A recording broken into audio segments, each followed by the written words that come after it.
Assalamualaikum ayah bunda, semoga sehat selalu. Kini Ana dan Rani sedang berada di dalam mobil. Rani yang duduk bersandar di kursi kemudi menghela nafas.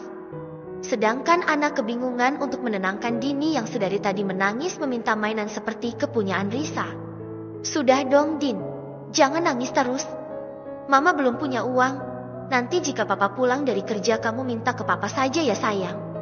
Ucap Ana berusaha menenangkan Dini. Dini menggelengkan kepalanya sembari menangis tak karuan. Tidak mau itu sekarang. Risa saja punya masa Dini tidak punya. Jawab Dini dengan rewel. Nanti minta sama Om Ilham. Ucap Rani membantu menenangkan Dini. Dini tetap saja menggelengkan kepalanya. Tahu begini tadi titipkan saja Dini kepada ibu mbak. Gagal total deh shoppingku saat ini. Ucap Rani yang diangguki oleh Ana. Sudah untung jadwal kuliahku diundur besok. Ku bela-belain pulang ke rumah untuk menjemputmu jalan-jalan malah gagal total. Ingin merasakan jeti orang kota sesekali saja susahnya minta ampun. Lanjut Rani yang ngomel dengan sendirinya. Dengan perasaan yang sebal, akhirnya Rani menyalakan mesin mobilnya. Dia menjalankan mobilnya keluarnya dari area parkir mall. Kini Rani tidak tahu ingin kemana. Gagal shopping.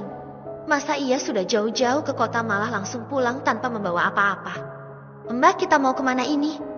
Tanya Rani meminta saran kepada Ana. Ana menggelengkan kepalanya sembari berusaha menenangkan Dini. Aku tidak tahu area kota Ran. Aku ngikut kamu saja. Toh kamu yang sering bolak-balik kemari, jadi pasti tahu kan tempat yang pas dan cocok untuk kita. Jawab Ana lagi. Diam dong Dini. Kamu gak capek apa nangis terus dari tadi ha? Ucap Ana yang tidak sengaja membentak sang anak. Mukanya takut lalu diam.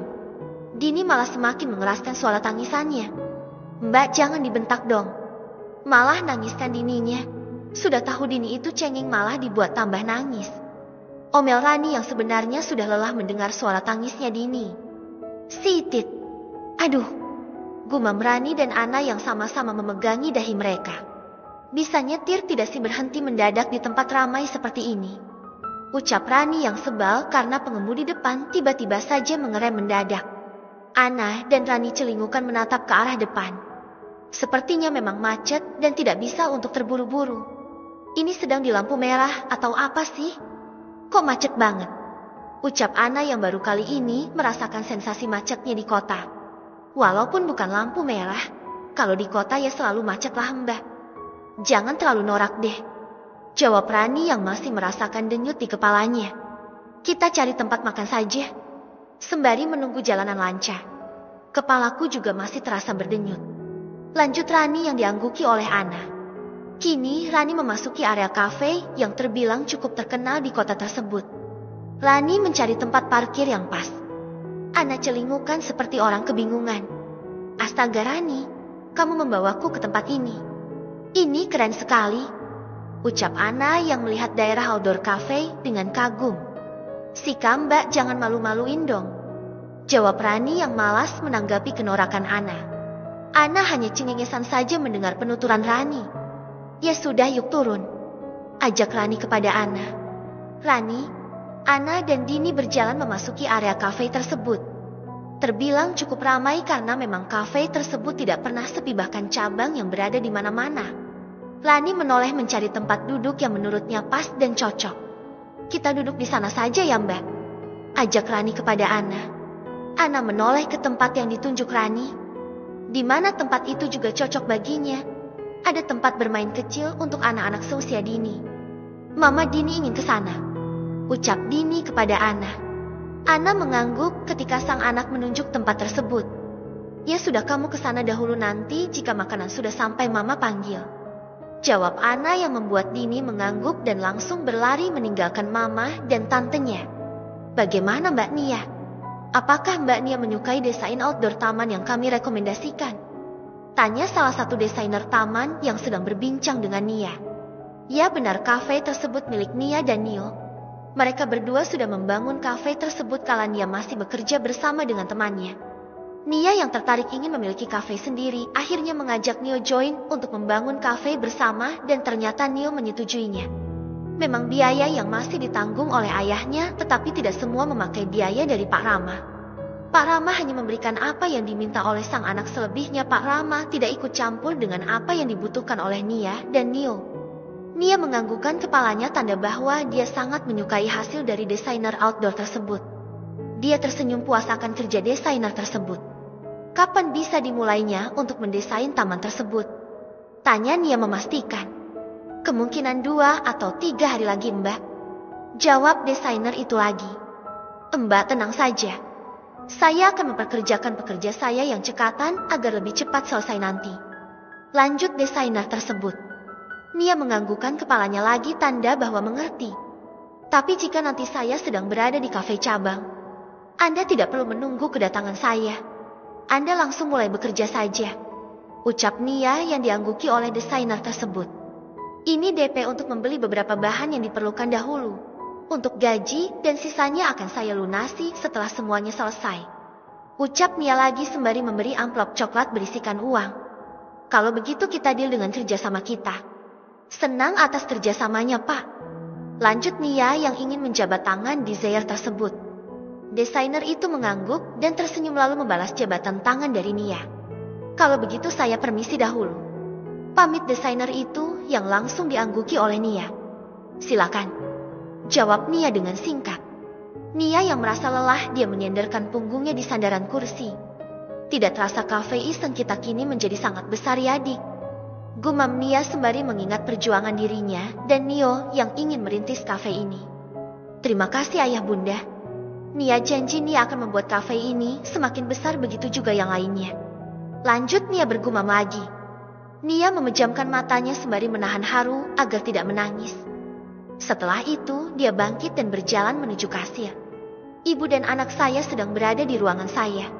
Tolong antarkan mereka makanan yang seperti biasanya. Ucap Nia kepada kasir tersebut yang langsung diangguki oleh kasir itu. Setelah berbicara seperti itu, Nia berjalan ingin melihat kondisi kafe yang cukup ramai. Dia melihat salah satu pelayan barunya kesusahan membawa pesanan pelanggan. Saya bantu membawanya. Lain kali jika kamu tidak sanggup bilang saja, jangan dibawakan banyak-banyak, takut jatuh dan mengecewakan pelanggan nantinya. Ucap Nia kepada pelayan tersebut. Maaf Bu, saya saja. Saya takut merepotkan ibu. Jawab pelayan dengan sungkan. Tidak apa-apa, ini di meja nomor berapa? Tanya Nia kepada pelayan tersebut. Meja nomor 26 Ibu. Jawab pelayan tersebut dengan sopan. Nia mengangguk dan dengan segera melangkah menuju meja nomor 26 sembari memegang nampan berisikan pesanan pelanggan. Ini pesanan yang Anda pesan.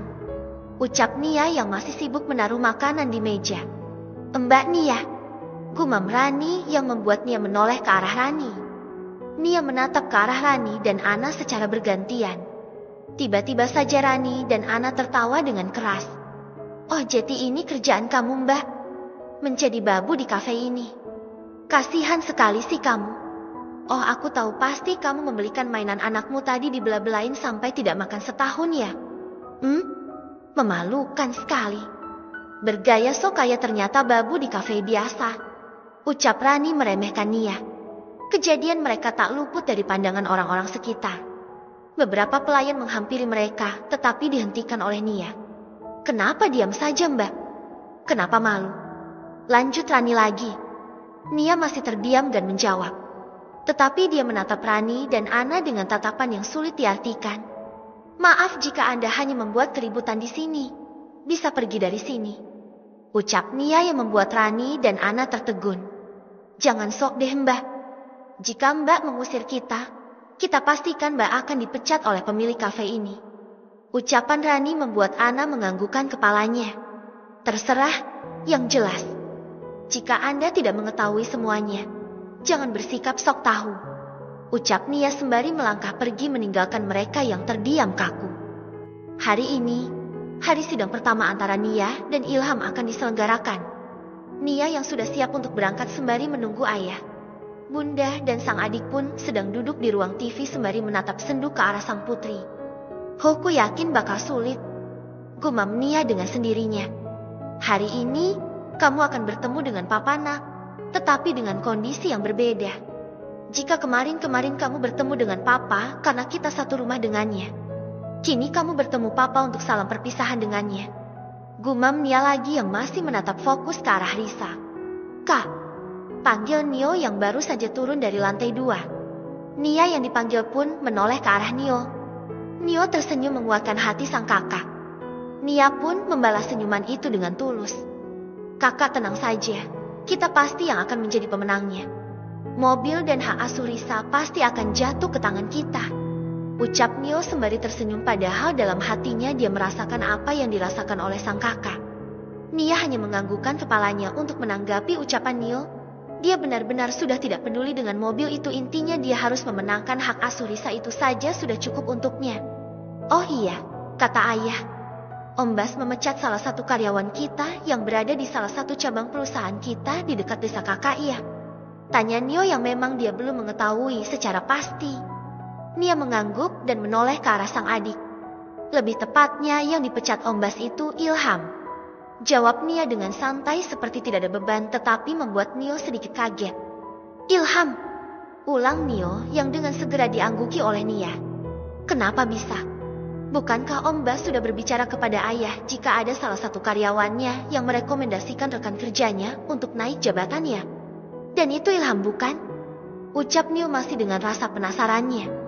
Iya, tetapi beberapa hari ini Om Bas mengawasi Ilham. Dan hasilnya not nice. So, mungkin sialnya Ilham saja kali. Jawab Nia dengan santai mengangkat kakinya untuk ditumpangkan ke kaki satunya. Lebih tepatnya si karmanya Ilham. Anggap saja perantara untuk mencari nafkah anak istri dicabut gitu saja. Ucap Nio yang sebenarnya sedikit merasa lega. Nia menghembuskan nafasnya pelan. Dia sebenarnya juga kebingungan. Dia harus mencari manajer yang telah menggelapkan uang perusahaan. Tetapi waktu untuk melakukan itu masih terbilang sangat sulit untuk dilakukan. Kenapa kak? Tanya Nio menoleh dengan penasaran. Kamu tahu masalah dengan manajer perusahaan kan? Nah itu kakak bingung. Sampai sekarang belum sempat kakak mencari dalangnya. Karena kakak terlalu fokus dengan masalah kakak, Risa, dan ditambah kemarin ada beberapa yang harus dilakukan untuk kunjungan kafe kita. Ucap Nia kepada Nio. Nio mengerti beban sang kakak, dia dengan segera mengambil laptop dan mengecek beberapa hal yang berkaitan dengan perusahaan. Setelah mendapat beberapa hal penting, Nio mengerutkan keningnya merasa masih tidak percaya akan hal ini. Kenapa deh? Tanya Nia yang penasaran. Dia dengan segera menoleh ke laptop milik sang adik kala Nio memberi isyarat untuk melihat ke arah laptop tersebut. Nia pun sama halnya dengan Nio. Dia terkejut karena entah beberapa persen dia sudah menemukan ciri-ciri manajer yang menggelapkan dan perusahaan. Nia dan Nio menoleh saling tatap satu sama lain. Jangan gegabah, kita cari bukti yang lebih akurat lagi untuk memastikan bahwa apa yang kita lihat ini sangat benar adanya. Ini masih dugaan bukan? Ucap Nia yang langsung diangguki oleh Nio. Jangan sampai ada orang yang tahu terlebih dahulu selain kita. Lanjut Nia yang membuat Nio semakin paham maksud Nia. Permainan keluargamu ternyata sangat jauh sekali. Batin Nia yang semakin merasa kecewa. Kamu nanti berusahalah untuk menolak perceraiannya terlebih dahulu, hingga di tempat mediasi lalu kamu gertak Nia. Ucap Bu Maya memberi pengertian kepada Ilham.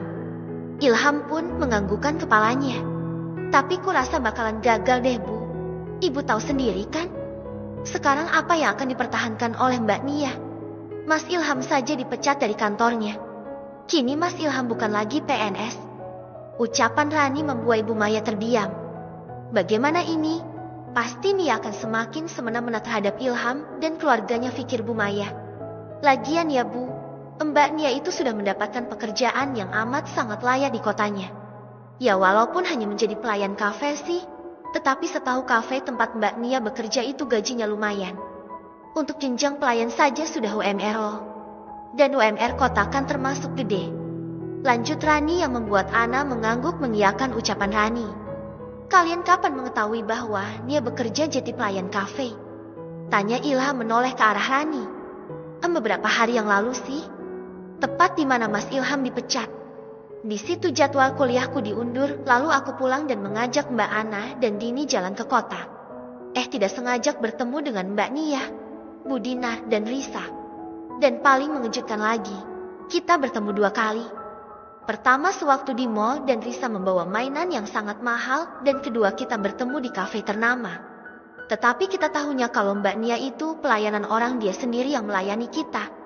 Iya enggak Mbak? Terang Rani sembari meminta penjelasan dari Ana dan diangguki oleh Ana. Bener banget apa yang diucapkan oleh Rani. Dan sewaktu di kafe, Rani sempat mengolok-olok Nia. Tetapi Nia malah berani nyolot kepada Rani. Ucap Ana menimpali ucapan Rani. Bu Maya, Ilham dan Agung pun terdiam kala mendengar cerita dari Rani dan Ana. Entah apa yang mereka bertiga pikirkan. Alah, walaupun orang kota, kerja di kafe ternama. Jika menjadi pelayannya tetap babu mamanya walaupun gaji UMR dan lumayan gede. Ucap Bu Maya dengan nada yang menyebalkan. Sudahlah, ayo kita berangkat. Ingat pesan ibu tadi. Ajak Bu Maya kepada anak-anaknya dan membantunya. Tunggu dulu dong Bu, Randa belum sampai ini. Katanya sebentar lagi. Ucap Ilham yang membuat Bu Maya mau tidak mau juga ikut menunggu Randa. Tepat di area parkir pengadilan agama, keluarga Ilham berpas-pasan dengan keluarga Nia yang baru saja sampai dan dengan segera turun dari mobil. Melihat penampilan Nia hari ini, dan melihat mobil yang terkenal mewah yang sedang dipakai oleh keluarga Nia pun membuat keluarga Ilham menatap tidak percaya. Mereka memang mengetahui bahwa keluarga Nia memiliki mobil, tetapi mobil yang sering dipakai oleh Pak Rama dan Bu Dinar hanyalah mobil yang setara dengan milik Rani yang dibeli oleh Nia. Wow, mobilnya mewah sekali. Batin Ana dan Rani bersamaan. Bu Maya berjalan menghampiri keluarga Nia. Nia, Pak Rama, Bu Dinar, Nak Nio. Baru sampai juga. Tanya Bu Maya basa-basi. Tidak ada yang menjawabnya membuat Bu Maya merasa malu. Oh iya Nia, kamu menghabiskan berapa banyak uang anakku untuk menyewa mobil seperti ini? Ucap Bu Maya yang tidak tahu malu. Nia yang mendengar bahwa Bu Maya sedang bertanya dengannya pun menatap ke arah Bu Maya. Aku menggunakan uang anakmu untuk menyewa mobil ini. Tanya Nia mengulangi ucapan Bu Maya. Bu Maya pun menganggukkan kepalanya. Nia tersenyum melihat respon Bu Maya. Tolong sebelum bertanya kepada saya, alangkah baiknya Anda bertanya kepada putra Anda sendiri. Berapa nafkah yang dia berikan kepada saya selama ini? Jawaban Nia membuat Ilham dan Bu Maya merasa malu di depan keluarga Nia. Nia yang tidak ingin membuat keributan dengan keluarga Ilham pun memilih melangkah meninggalkan keluarga Ilham untuk segera menuju ke area tempat menunggu. Nio, Bu Dinar dan Pak Rama yang sedang menggendong Lisa pun juga ikut melangkah meninggalkan keluarga Ilham dengan sopan dan senyuman seadanya yang mana itu malah membuat Bu Maya merasa tersindir.